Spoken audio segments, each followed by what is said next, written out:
اگر عزیزہ کی شادی کسی گاؤں کے لڑکے سے ہو گئی تو عائشہ نے شوخی سے کہہ دیا، مگر عزیزہ کا چہرہ پل بھر میں تن گیا۔ اس نے غصے میں گھور کر کہا، میری شادی، وہ بھی کسی دیہاتی سے؟ مجھے تو لگتا ہے اس سے بہتر ہے میں کسی زہریلی گولی سے اپنی جان لے لوں۔ وہ نفرت سے عائشہ کو گھور رہی تھی، بے خبر کہ پیچھے کھڑا ضمیر حیات سکندر اس کی ہر بات سن چکا تھا۔ اس کے لبوں پر خاموشی سے ایک فیصلہ ابھرا، اگر اس لڑکی کو اس گاؤں کی دلہن نہ بنایا تو میرا نام ضمیر حیات سکندر نہیں۔ وہ آج پہلی بار افنان کے ساتھ اس کے بنگلے پر آیا تھا۔ گیٹ سے داخل ہوتے ہی اس کی نظر لان میں پڑی جہاں ایک لڑکی بلیوں سے کھیل رہی تھی۔ وہ یکدم ساکت رہ گیا۔ دھوپ میں چمکتے سنہرے بال، دودھ جیسا نکھرا رنگ اور سفید لباس میں ملبوس وہ لڑکی بار بار معصومیت سے اپنے بال پیچھے کرتی ہوا سے الجھتی جا رہی تھی۔ ضمیر جیسے لمحہ بھر کو سانس لینے بھول گیا۔ وہ منظر اس کی آنکھوں میں نقش ہو گیا۔ افنان نے اس کی نظروں کا تعاقب کیا اور مسکرا کر بتایا، یہ میری کزن ہے، عریضہ، ماں باپ کے بغیر ہے، ہمارے ساتھ ہی رہتی ہے۔ ضمیر کو حیرت ہوئی، وہ شاید پہلی بار کسی لڑکی کو اتنے غور سے دیکھ رہا تھا۔ اندر آ کر افنان اسے مستقبل کے منصوبے بتانے لگا، لیکن ضمیر کا دھیان بار بار لان کی جانب بھٹک رہا تھا۔ افنان نے چٹکی بجا کر ٹوکا، کہاں گم ہو تم؟ میری بات پر دھیان نہیں ہے دے رہے تم؟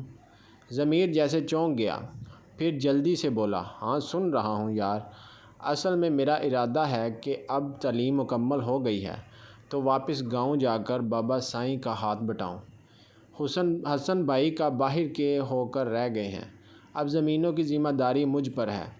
افنان کو اس کے جواب سے مایوسی ہوئی۔ اس نے افسوس سے کہا، میں تو چاہتا تھا ہم دونوں مل کر یہاں کوئی کاروبار شروع کریں، کوئی فیکٹری، کچھ بڑا پلان کریں، لیکن ضمیر نے نرمی سے انکار کر دیا۔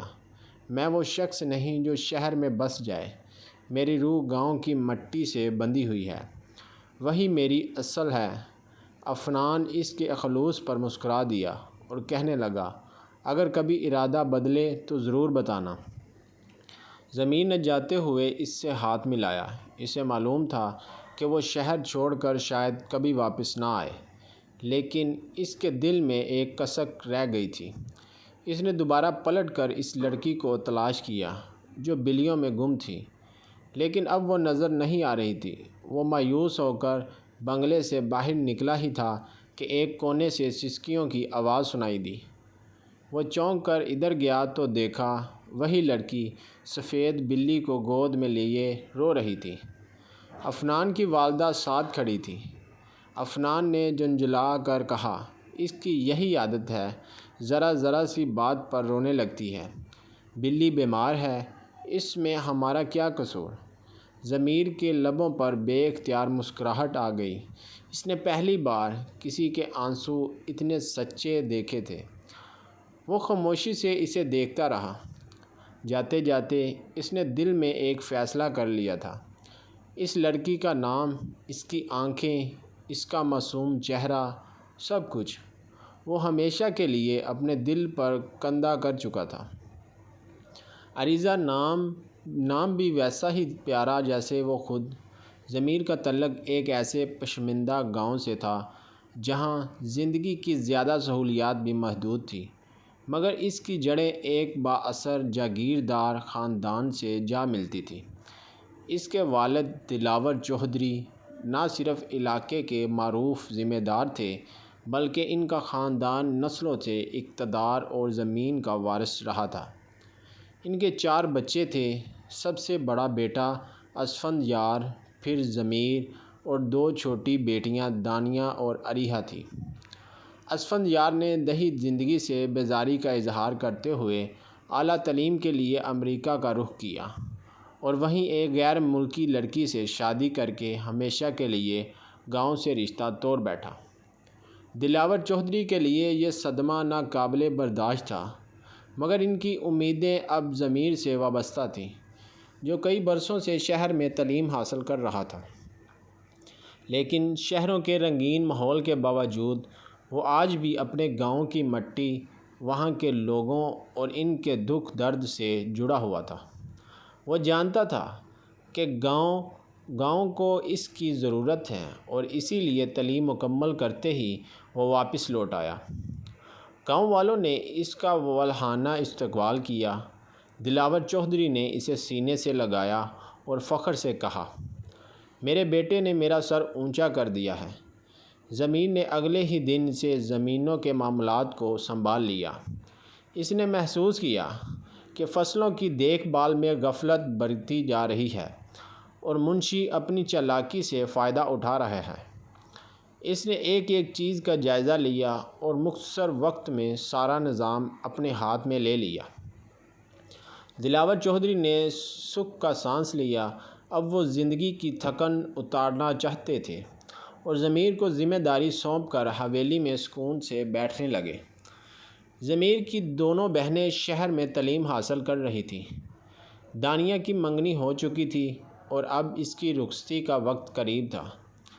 ایک دن سب لان میں بیٹھے چائے پی رہے تھے جب سکینہ بیگم نے کہا، اریحہ کے سسرال والے رخصتی کی تاریخ پوچھ رہے ہیں اور اب تو ضمیر نے بھی سب معاملات سنبھال لیے ہیں۔ میرا خیال ہے کہ ہم تاریخ دے دینی چاہیے ہمیں۔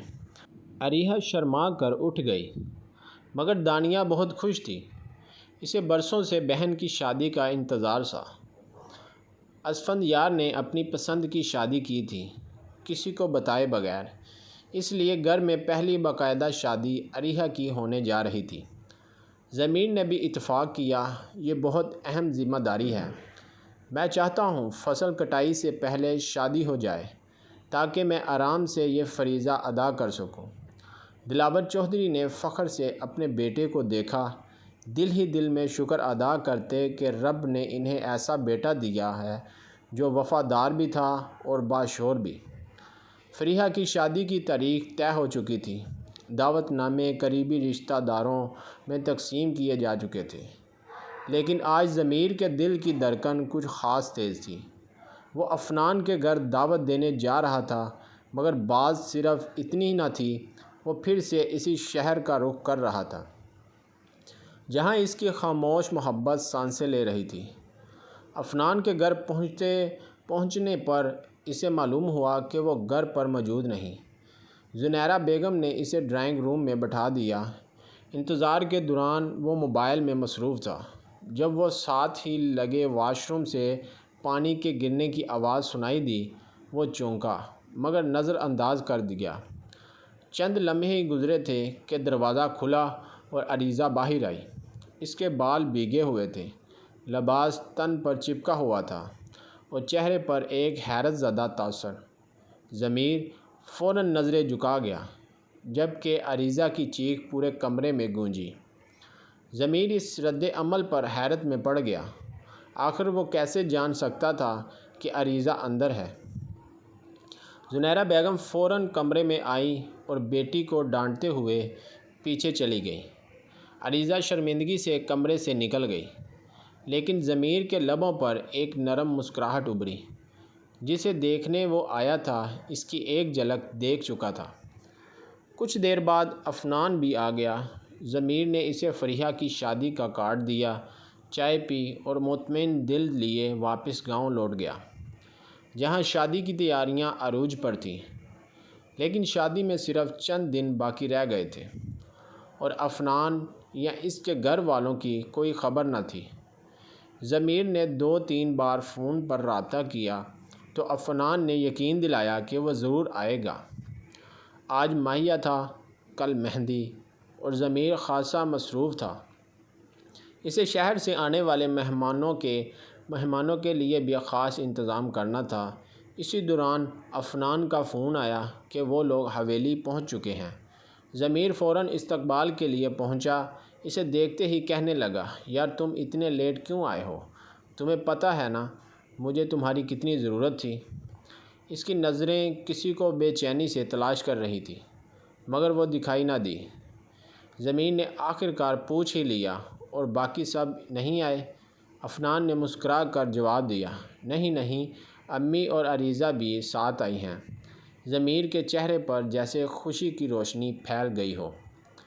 مہندی کی تیاریوں میں سب لڑکیاں خوبصورت انداز میں سجنے سنورنے میں مصروف تھیں۔ وہ جان بوجھ کر صرف اس چہرے کی ایک جھلک پانے کے لیے زنانے خانے کی طرف آیا تھا، جو ایک طرف بیزاری سے بیٹھے عشا کے ساتھ بے دلی سے باتوں میں الجھی ہوئی تھی۔ عشا اس رشتے کی کزن تھی اور عریضہ اتفاق سے اس کی کلاس فیلو نکلی تھی، لیکن یہاں آ کر وہ سخت بور ہو رہی تھی۔ اسے دیہات کی زندگی کبھی راس نہیں آئی تھی اور اجنبی چہروں میں وہ ہمیشہ الجھن محسوس کرتی تھی۔ وہ دیگر لڑکیوں کے ساتھ تیاری کے لیے آئی تھی، مگر نہ جانے عشا اسے درمیان میں چھوڑ کر کہاں چلی گئی تھی۔ ضمیر بھی دراصل کوئی چیز اٹھانے کے لیے بہانے اسی کمرے میں آ نکلا تھا، مگر حقیقت یہ تھی کہ وہ کسی بہانے سے اس کی قربت چاہتا تھا۔ عریضہ دوپٹے کے بغیر نیچے جھکی کسی سوچ میں گم بیٹھی تھی۔ ضمیر کی غیر متوقع موجودگی نے اسے بکھلا دیا۔ وہ فوراً اپنا دوپٹہ تلاش کرنے لگی، کیونکہ کپڑے اس کے ارد گرد بکھرے ہوئے تھے اور وہ مہندی کی تقریب کے لیے تیار ہونے کی کوشش کر رہی تھی۔ ضمیر کو دیکھتے ہی وہ اسے پہچان گئی، وہی اجنبی جو اسے اس دن ایک شرمندہ حالت میں دیکھ چکا تھا۔ وہ کبھی سوچ بھی نہیں سکتی تھی کہ کوئی غیر محرم اسے ایسے دیکھے۔ جھجک، شرمندگی اور پریشانی نے اسے ایک دم سے اٹھنے پر مجبور کر دیا۔ ضمیر کی نظریں اسے اپنے اندر جذب کر رہی تھیں، جیسے برسوں کی تشنگی کو ایک پل کی قربت سے سیراب کیا جا رہا ہو۔ وہ کچھ لمحے اسے خاموشی سے دیکھتا رہا، پھر دھیرے سے پلٹ کر بولا، تم بہت خوبصورت ہو، بالکل کسی حور کی طرح۔ بنا اس کا جواب سنے وہ باہر نکل گیا۔ پیچھے عریضہ اپنی تعریف پر حیران ہوئی، پھر سکون سے گہری سانس بھر کر رہ گئی۔ مہندی کی تقریب میں وہ بھی تیار ہو کر خواتین والے حصے میں آ گئی تھی۔ گرین رنگ کے نفیس لباس میں وہ کسی پری کی مانند لگ رہی تھی۔ نرم دوپٹہ سر پر دھرا ہوا اور ہاتھوں پر مہندی کی ہلکی خوشبو اسے ایک خواب جیسا منظر بنا رہی تھی۔ وہ زنیرہ بیگم کے ساتھ بیٹھی تھی، جبکہ عریبہ نے جانے کہاں غائب ہو چکی تھی۔ اس کی صحبت میں وہ قدرے مطمئن تھی، مگر عریبہ کی بنا اب وہ تنہا محسوس کر رہی تھی۔ وہ مہمانوں میں گری ہوئی تھی، مگر خود کو وہاں اجنبی سا محسوس کر رہی تھی۔ تبھی ضمیر کسی کام سے اتفاقاً اسی جانب آیا اور جیسے ہی اس کی نظر عریضہ پر پڑی، وہ بس ٹھٹک سا رہ گیا۔ اس کی نگاہیں وہیں کی وہیں ٹھہر گئیں، جیسے وقت رک گیا ہو۔ وہ خاموشی سے اسے دیکھتا رہا، بے خود سا، جیسے یہ لمحہ وہ ہمیشہ کے لیے قید کر لینا چاہتا ہو۔ عریضہ رسم کی تیاری میں فریحہ کے ساتھ مصروف تھی، لیکن جب اسے اپنے وجود پر کسی کی گہری اور مسلسل نظریں محسوس ہوئیں تو وہ اس نے چونک کر سامنے دیکھا اور وہاں ضمیر کو اپنی طرف دیکھتے پا کر اس کے چہرے پر خفگی کی ایک لہر دوڑ گئی۔ یہ مجھے اس طرح کیوں گور رہے ہیں؟ اس کے دل نے چیخ کر کہا۔ وہ ایک دم سے اٹھ کھڑی ہوئی، رسم بھی ادھوری چھوڑ دی، جیسے اس ماحول میں مزید رکنا اس کے لیے ناممکن ہو گیا ہو۔ ضمیر نے خاموشی سے اس منظر کو دل میں بسا لیا۔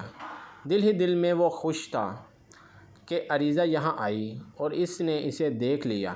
اسی لمحے اس نے تہیہ کر لیا کہ فریحہ کی شادی کے بعد وہ اپنی ماں سے بات کرے گا۔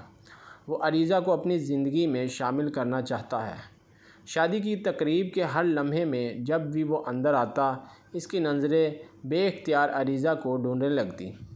کوئی سوچ بھی نہیں سکتا تھا کہ محض ایک نظر میں وہ کسی لڑکی سے اس قدر شدید محبت کر بیٹھے گا۔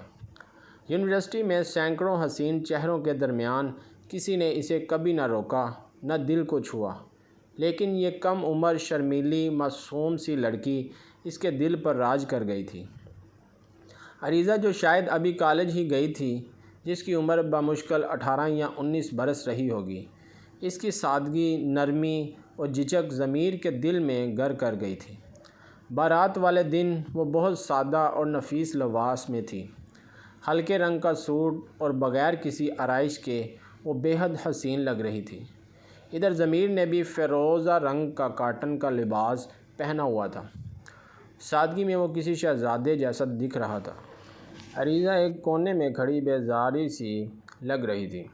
عریبہ اس کے ساتھ کھڑی باتیں کر رہی تھی۔ تب بھی عریبہ نے شرارت سے پوچھا کہ اگر تمہاری شادی کسی گاؤں والے سے ہو گئی تو تم کیا کرو گی؟ عریضہ نے فوراً کانوں کو ہاتھ لگائے اور منہ بنا کر کہنے لگی، پتہ نہیں عفنان بھائی اور تائی اماں مجھے یہاں زبردستی کیوں لے آئے ہیں۔ بالکل مزہ نہیں آ رہا، میں تو بس جلدی سے گھر جانا چاہتی ہوں۔ یہ سن کر ضمیر کا دل جیسے کسی نے نوچ ڈالا ہو۔ وہ تو خواب دیکھ رہا تھا کہ عریضہ کو اپنانا ہے، مگر وہ تو یہاں آ کر بھی خوش نہیں تھی۔ اس کی باتوں نے ضمیر کے ارمانوں پر جیسے اوس ڈال دی ہو، لیکن اس کی چاہت اب ضد بن چکی تھی۔ وہ جانتا تھا کہ وہ اسے حاصل کر کے رہے گا، چاہے کچھ بھی ہو جائے۔ بہن کی رخصتی کے بعد وہ خود کو بہت خالی اور اداس محسوس کر رہا تھا۔ دل میں جیسے کچھ پیچھے رہ گیا تھا۔ تبھی عفنان اس کے پاس آیا اور کہنے لگا، اچھا اب ہمیں بھی اجازت دو، عریضہ کی طبیعت کچھ ٹھیک نہیں لگ رہی، کہیں زیادہ خراب نہ ہو جائے۔ ضمیر نے فوراً چونک کر پوچھا، کیا ہوا اسے؟ عفنان نے ہنستے ہوئے کہا، یا لڑکیوں کے نخرے، کہتی ہیں گاؤں کا پانی راس نہیں آیا، پیٹ میں درد ہو رہا ہے۔ یہ سن کر ضمیر کے دل میں ایک ہلکی سی چبھن اٹھی۔ وہ بے حد پریشان ہو گیا۔ جب عریضہ گاڑی میں بیٹھ رہی تھی تو وہ خاموشی سے اس کے پیچھے آ کھڑا ہوا۔ اس کے چہرے پر صاف بیزاری تھی، جیسے وہ یہاں سے دور جانا چاہتی ہو۔ اچانک کھڑکی سے جھانکتے ہوئے اس کی نظر ضمیر پر پڑی تو وہ چونک گئی۔ ضمیر دھیرے سے بولا، اپنا خیال رکھا کرو۔ جلدی سے اس نے نظریں پھیر لیں۔ دل کی دھڑکن تیز ہو گئی اور ضمیر وہ بس ایک ہی بات دل میں دہرا رہا تھا، جلد ہی تم دوبارہ میرے پاس ہوگی۔ وہ دور تک خاک اڑاتی گاڑی کو دیکھتا رہا، جس میں اس کا خواب، اس کی محبت جا رہی تھی۔ فریحہ کی رخصتی کے بعد ضمیر نے ایک بار پھر خود کو زمینوں کی دیکھ بھال میں جھونک دیا۔ اس بار فصل پکنے کے دن تھے اور وہ نہیں چاہتا تھا کہ پچھلے برسوں کی طرح بابا سائیں کو مزید نقصان کا سامنا کرنا پڑے۔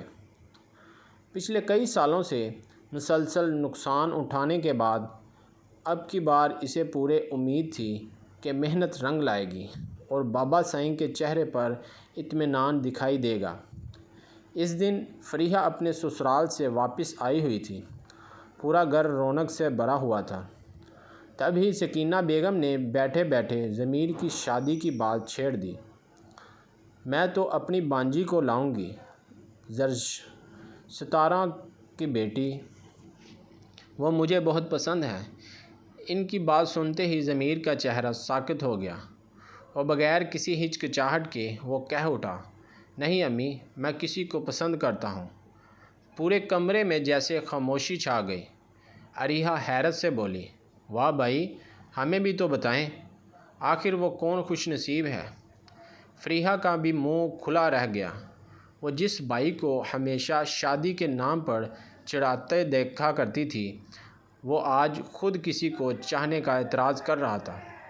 سکینہ بیگم نے نرمی سے کہا، اگر تم نے کسی کو پسند کیا ہے تو مجھے کوئی اعتراض نہیں ہے بیٹا۔ ضمیر لمحہ بھر کو جھجکا، پھر دھیرے سے بولا، امی وہ آپ کی پسند کو مایوس نہیں کرے گی، آپ اسے پہلے ہی دیکھ چکی ہیں۔ سب حیرت میں پڑ گئے۔ فریحہ جوش میں بولی، جلدی بتائیں بھائی، آخر ہے کون؟ ضمیر نے مسکراتے ہوئے جواب دیا، عفنان کی بہن، جو اس کی شادی میں آئی تھی۔ او عریضہ؟ عریحہ کی آنکھیں چمکنے لگیں۔ بھائی وہ تو واقعی بہت پیاری ہے، بالکل کسی پری کی طرح۔ مجھے تو پہلی ہی نظر میں لگا تھا کہ وہ بھابھی بننے کے لائق ہے۔ سکینہ بیگم بھی مسکرا اٹھی، سچ میں ضمیر، تمہاری پسند بہت عمدہ ہے۔ میں تو زرش کا نام یوں ہی لے لیا تھا، میں نے بس دیکھنا چاہتی تھی کہ تم خود اقرار کرتے ہو یا نہیں۔ تمہارے بار بار عفنان کو فون کرنے سے اور اس کی شادی میں ضد سے بلانے سے مجھے شک ہو گیا تھا۔ سب ہنسی مذاق میں لگے تھے اور بابا سائیں بھی خاموش مگر مطمئن دکھائی دے رہے تھے، لیکن اچانک انہوں نے سنجیدہ لہجے میں پوچھا، لڑکی کے گھر والوں کو تو کوئی اعتراض نہیں ہوگا؟ یہ سوال سن کر ضمیر کی مسکراہٹ مدھم پڑ گئی۔ وہ اب تک عفنان سے اس بارے میں بات نہیں کر سکا تھا۔ آہستہ سے بولا، بابا سائیں، میں نے ابھی ان سے ذکر نہیں کیا، لیکن مجھے پورا یقین ہے کہ وہ انکار نہیں کریں گے۔ وہ اپنی نیت، محبت اور قسمت پر یقین رکھتا تھا، مگر وہ یہ نہیں جانتا تھا کہ اس کے راستے میں محبت کی آزمائش ابھی باقی ہے، اور وہ حقیقت جس کا اسے سامنا کرنا تھا اس کی ساری خود اعتمادی ہلا ڈالے گی۔ سکینہ بیگم اور بابا سائیں شہر جا رہے تھے ضمیر کا رشتہ لے کر، لیکن جب وہ عفنان کے گھر سے لوٹے تو دونوں کے چہرے پر واضح مایوسی چھائی ہوئی تھی۔ ضمیر بے چینی سے ان کا انتظار کر رہا تھا، عریہا بھی پرجوش تھی، لیکن جیسے ہی سکینہ بیگم نے دہلیز پار کی، ضمیر پر برس پڑی، تم نے پہلے اپنے دوست سے بات تک نہیں کی، ہمیں یوں ہی شرمندہ کروانے کے لیے بھیج دیا۔ ضمیر کا چہرہ یکدم سنجیدہ ہو گیا۔ وہ الجھ کر ماں کو دیکھنے لگا۔ کیا مطلب ہے اس بات کا؟ سکینہ بیگم نے تھکے ہوئے لہجے میں کہا، عفنان اور عریضہ کا رشتہ طے ہو چکا ہے۔ ضمیر، عریضہ تمہاری دوست عفنان کی بیوی بنے گی۔ یہ جملہ ضمیر پر قیامت بن کر ٹوٹا۔ وہ لڑکی جسے وہ اپنی زندگی کہنے لگا تھا اب کسی اور کی ہونے جا رہی تھی، اور وہ بھی اس کے دوست کی۔ ضمیر کی آنکھوں کا رنگ یکدم بجھ گیا۔ وہ خاموشی سے سب کے بیچ سے اٹھا اور اپنے کمرے میں چلا گیا۔ سکینہ بیگم کا دل دہل گیا۔ ضمیر نے زندگی میں کبھی کسی لڑکی کو ایسی نظر سے نہیں دیکھا تھا، اور آج وہ لڑکی اس کی خاموشی میں چھن چکی تھی۔ سکینہ بیگم بس اتنا ہی کہہ سکیں، یا اللہ، میرے بچے کا دل نہ ٹوٹے۔ ضمیر نے کمرے میں بیٹھ کر ایک فیصلہ کر لیا تھا، وہ عریضہ کو کسی قیمت پر بھی نہیں چھوڑے گا، چاہے اس کے بدلے اسے اپنی دوستی کا نقصان ہی کیوں نہ اٹھانا پڑے۔ اگلے ہی دن وہ شہر روانہ ہو گیا اور عفنان کو ایک ریسٹورنٹ میں ملنے کے لیے بلایا۔ عفنان اسے دیکھ کر حیران رہ گیا۔ ضمیر نے بنا تہمید کے کہا، عفنان، اگر تم جانتے کہ میں عریضہ سے محبت کرتا ہوں تو کیا تب بھی یہ رشتہ طے ہوتا؟ عفنان کا چہرہ گمبھیر ہو گیا۔ ضمیر، مجھے معلوم ہوتا تو میں فوراً تمہیں سب سچ بتا دیتا۔ اصل میں امی کی خواہش ہے۔ بچپن میں چاچو امجد کی وفات پر انہوں نے وعدہ لیا تھا کہ عریضہ کو کبھی خود سے جدا نہیں کریں گی۔ اس وعدے کی وجہ سے وہ اسے اپنے بیٹے کی دلہن بنانا چاہتی ہے۔ ضمیر نے پرعزم نگاہوں سے اسے دیکھا، تو ان سے کہو وہ رشتہ مجھے دے دیں، کیونکہ میں اس سے محبت کرنے لگا ہوں۔ عفنان حیرت سے بولا، کیا تم واقعی عریضہ سے محبت میں گرفتار ہو چکے ہو؟ ضمیر کی آنکھیں نم ہو گئیں۔ وہ میری زندگی میں آنے والی پہلی لڑکی ہے جس سے میں دل سے محبت کر بیٹھا ہوں۔ عفنان کے لبوں پر ہلکی مسکراہٹ آ گئی، تو پھر وہ تمہاری ہی دلہن بنے گی۔ میں تو خود اپنی کلاس فیلو سے محبت کرتا ہوں۔ یہ رشتہ میں نے صرف امی کی خوشی کے لیے قبول کیا تھا۔ یہ سن کر ضمیر کی خوشی کا کوئی ٹھکانہ نہ رہا۔ وہ عفنان کو گلے لگا کر دیوانہ وار ہنس پڑا۔ اب اسے یقین تھا کہ وہ عریضہ کو پا لے گا۔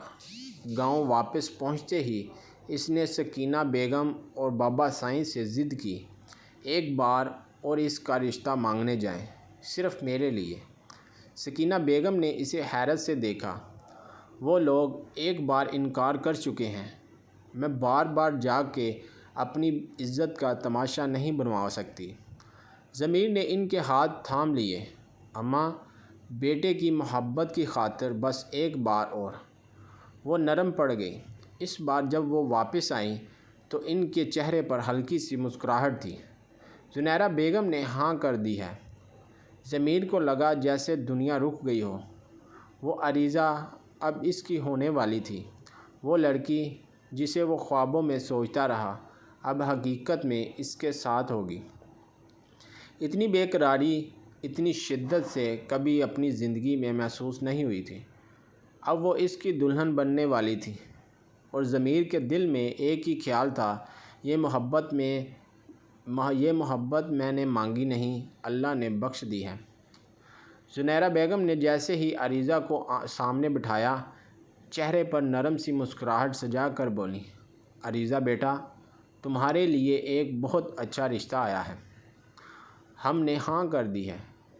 عریضہ نے چونک کر ان کی طرف دیکھا۔ رشتہ کس کا ہے؟ کس کا ہے رشتہ؟ ضمیر کا۔ ضمیر؟ وہی ضمیر جو عفنان بائی کا دوست ہے؟ عریضہ کے چہرے پر حیرت اور ناپسندیدگی ایک ساتھ امڑ آئی۔ امی، آپ کو پتہ ہے وہ گاؤں میں رہتا ہے۔